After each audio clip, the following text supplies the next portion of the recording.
Bien bonjour à tous, c'est Guillaume de la chaîne Réussite eSport. On parle énormément des objectifs dans la vie de tous les jours. On se dit ok, faut se fixer des objectifs pour avancer dans la vie, sinon tu n'avanceras pas, etc. Ce qui est vrai. Mais concrètement, comment on peut se fixer des objectifs? Comment on peut voir si ça va être bénéfique pour nous? Comment se créer des objectifs? C'est vrai que c'est une question qui n'est pas facile et j'ai décidé d'y répondre dans cette vidéo.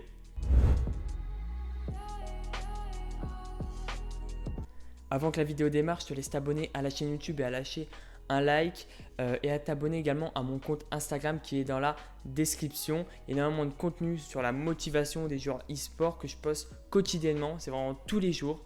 Je m'y tiens, je m'y tiens tous les jours à mettre des contenus quotidiens sur ce compte Instagram. Alors, j'ai envie de différencier très rapidement objectif et but, ce que beaucoup de personnes confondent. Pour arriver à un but, il va falloir atteindre plusieurs objectifs. Le but n'est qu'une finalité, les objectifs ce sont des choses à atteindre.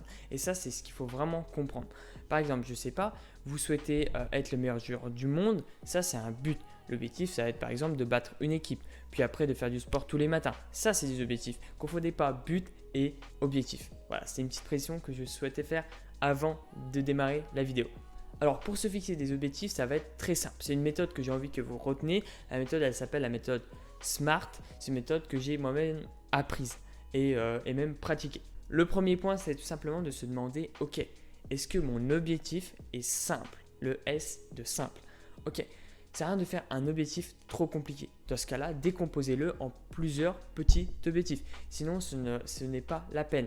Donc, décomposez un but en plus petits objectifs. Et évaluez à chaque fois le niveau de difficulté de votre objectif. Sur une échelle de 1 à 10, n'ayez pas un objectif trop difficile. Pourquoi? Parce que vous allez être démotivé et après vous allez vous dire ok, vas-y, j'arrête, de toute façon j'arrive pas, chaque fois que mon objectif est trop dur, j'arrive pas. Choisis des objectifs très simples et que tu es sûr de réaliser. Le deuxième point, c'est se dire ok, est-ce que mon objectif est mesurable? Est-ce qu'il est quantifiable? Est-ce que je peux le toucher? Comment je vais savoir quand j'aurai accompli cet objectif? Parce que c'est bien d'en avoir, mais savoir quand on l'a accompli, c'est mieux. Parce que sinon, on est dans quelque chose d'infini, de sans fin. Si on ne sait pas quand s'arrêter, pour moi, c'est une destination et on a la route et on s'arrête. Si on ne s'arrête pas au village où l'objectif est, on continue notre route. Et finalement, on tourne en rond. Donc, il faut que votre objectif soit mesurable. Troisième point et le plus important vraiment, c'est que votre objectif doit être ambitieux. Ayez de l'ambition. C'est rien d'avoir un objectif, c'est quelque chose que vous faites concrètement. Je vais abuser, mais concrètement, ok, quel est ton objectif? Je ne sais pas, me lever tous les matins. Ah ouais, mais ça tu le fais, c'est pas l'objectif. Donc voilà, soit qu'on va avoir quelque chose de trop difficile, soit on va avoir quelque chose où on reste dans notre zone de confort. Ayez un objectif ambitieux. Quelque chose qui vous dit, ok, un petit objectif quotidien très simple, démarrer la lecture. Ça ne demande pas quelque chose de fou. Démarrer la lecture, démarrer la méditation. Je sais pas moi par exemple, aller faire du sport. Voilà, c'est des petits objectifs. Faut pas me dire clairement à moi que c'est très dur de faire ça. Faut juste avoir de la discipline et soyez ambitieux dans vos objectifs. Le quatrième point, c'est tout simplement qu'il faut qu'il soit réaliste. Concrètement, et là il y a un rapport qui va se faire très simple, c'est par rapport à tes ressources disponibles, que ce soit ton temps, ton argent, tes moyens, est-ce que tu peux accomplir ton objectif? Si ce n'est pas le cas, améliore tes ressources ou prends l'objectif plus bas ou plus adapté. Mais en fonction de tes ressources, regarde ce que tu peux atteindre. Donc, est-ce que ton objectif est réaliste? Est-ce qu'il est réalisable? Avec qui? Comment? Tous ces paramètres, prends-les en compte et regarde si ton objectif est réalisable. Le dernier point, c'est tout simplement de te demander, ok, combien de temps cet objectif va me mettre à atteindre? Une journée, une heure, 10 minutes, 1 an, 10 ans, 20 ans?